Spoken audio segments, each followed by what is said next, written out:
السلام علیکم ورحمۃ اللہ۔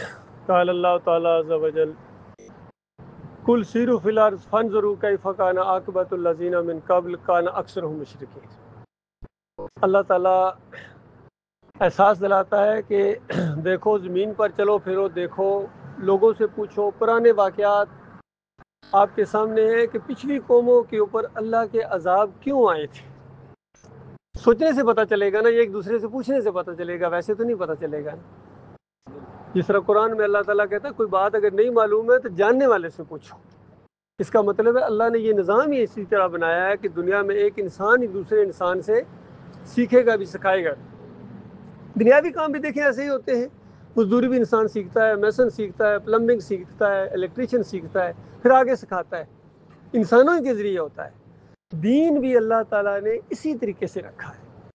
اللہ تعالیٰ نے انسانوں ہی میں سے آدم علیہ السلام کی اولاد میں سے جس کو چاہا اپنا رسول بنایا، اپنا نبی بنایا، اس کے اوپر کتابیں نازل کی، فرشتوں کے ذریعے پیغام پہنچایا کہ میرے ان دوسرے بندوں کو یہ بات کہو کہ میں ان سے یہ چاہتا ہوں، میری بات مانیں گے، ایسی جگہ ان کو آگے جنت دوں گا کہ آج ان کے وہم و گمان میں بھی نہیں آ سکتا کہ کتنی بڑی بڑی جنتیں میں نے ان کے لیے تیار کر کے رکھی ہوں، بڑے بڑے محلات تیار کر کے رکھے ہوں، جہاں کوئی چوری کا خطرہ نہیں ہے، سلاب کا خطرہ نہیں ہے، کوئی کرایہ نہیں دینا پڑے گا، بلکہ آپ کو مالک بنا دیا جائے گا۔ ہمیشہ کی جوانی ہوگی، کوئی بڑھاپا نہیں ہوگا، کوئی بیماری نہیں ہوگی، کھاؤ پیو گے، عیش کرو گے، آپ کے رشتہ دار دوست وہاں ہوں گے۔ اور اگر بات نہ مانی تو میں نے ایسا تندور، ایسی آگ تیار کر کے رکھی ہوئی ہے جس کا نام جہنم ہے، وہاں تمہیں جانا پڑے گا، دل مانے یا نہ مانے۔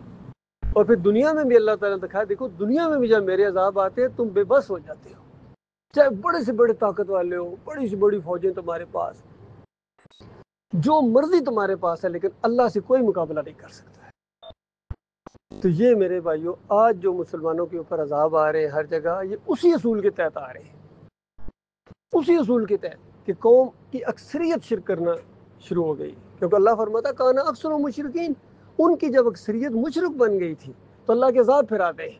پہلے اللہ سمجھاتا ہے، جب انسان نہیں سمجھتا پھر اللہ کے عذاب آتے ہیں۔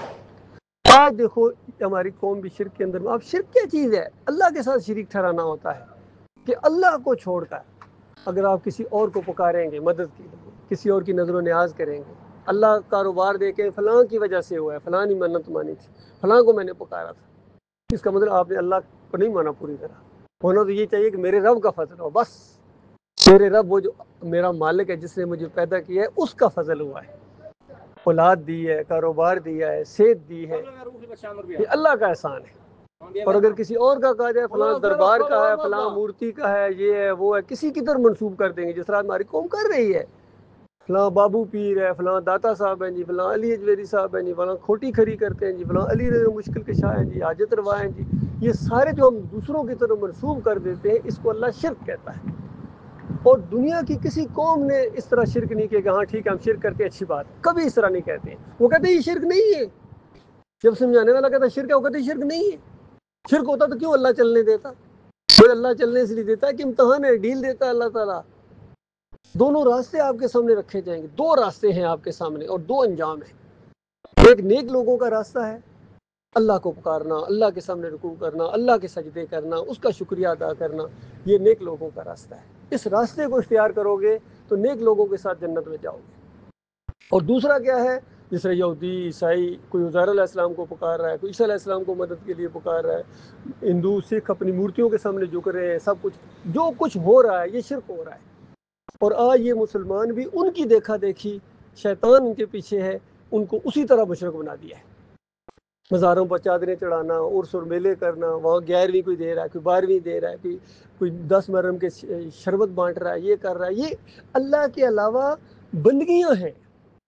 اللہ تعالیٰ نے فرمایا میں یہ معاف نہیں کروں گا، باقی جتنے جو تمہیں ذاتی گناہ ہیں وہ بڑے سے بڑا گناہ میں معاف کرنے کے لیے تیار ہوں، کیونکہ اس میں اللہ کی توہین نہیں ہے، اس میں صرف آپ کی ایک نافرمانی ہے، کوئی چوری کرتا ہے، کوئی ڈاکہ ڈالتا ہے، بدکاری کرتا ہے، یہ آپ کا ذاتی معاملہ ہے اللہ کے ساتھ۔ اللہ چاہے تو سزا دے گے، سزا بھی اللہ بچائے، اللہ کی سزا، لیکن چاہے تو جس طرح مرضی معاف کر دے، سزا کاٹ کے بھی یہ انسان ضرور جنت میں جائے گا۔ لیکن شرک کرنے والا، یا علی مدد پکارنے والا، یا رسول مدد پکارنے والا، یا غوث مدد پکارنے والا، جنت کی خوشبو نہیں پا سکے گا، چاہے وہ تہجد پڑھتا ہے، عمرہ کرتا ہے، حج بھی کیا ہوا ہے، والدین کی خدمت کرتا ہے، جو مرضی کرتا ہے، اس کے سارے اعمال اس کے منہ کے اوپر مارے جائیں گے میرے بھائی۔ یہ اللہ کی کتاب کا آخری فیصلہ ہے، اور نبی علیہ السلام کی پوری تعلیمات کا نچوڑ میں نے آپ کو بتایا۔ نبی علیہ السلام پوری زندگی اس طرح بسر کی ہے انہوں نے، جو صحابہ کرام نے ان کا ساتھ دیا، پھر جنگیں لڑی، اندازہ لگے پہلی جنگ اسلام کی، نبی علیہ السلام کی آپ مشہور جنگ بدر ہوئی تھی۔ ایک طرف بیٹا ہے، دوسری باپ ہے، ایک طرف ایک بھائی ہے، دوسری طرف دوسرا بھائی ہے۔ کس بات پر جھگڑا ہے کہ اللہ اکیلا ہے یا بابا اور کاکا بھی بیچ میں شامل ہے؟ اس پر جھگڑا ہے۔ یہ جھگڑا آج بھی مبارک جھگڑا ہے، جہاں بھی آپ دعوت دیں گے کچھ لوگ ماننے والے بھی ہوں گے، کچھ لوگ مخالفت والے بھی ہوں گے، حالانکہ کلمہ پڑھتے ہوں گے، لا الہ الا اللہ محمد رسول اللہ پڑھنے کے باوجود اس بات کے وہ انکاری ہے۔ یہ مختصر سی بات ہے، آپ نے غور سے سنا، میں آپ کا شکر گزار بھی ہوں، میں دعا گو بھی ہوں۔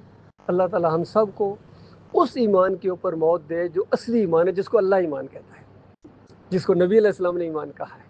لیکن اگر ہم اپنے آپ کو مومن سمجھتے رہے، پوری دنیا آپ کو مومن سمجھتے رہے، اللہ آپ کو مومن نہیں سمجھتا، تو بتاؤ کدھر ہمارا انجام کدھر ہو جائے گا؟ ٹھیک ہے جی، نہیں ابھی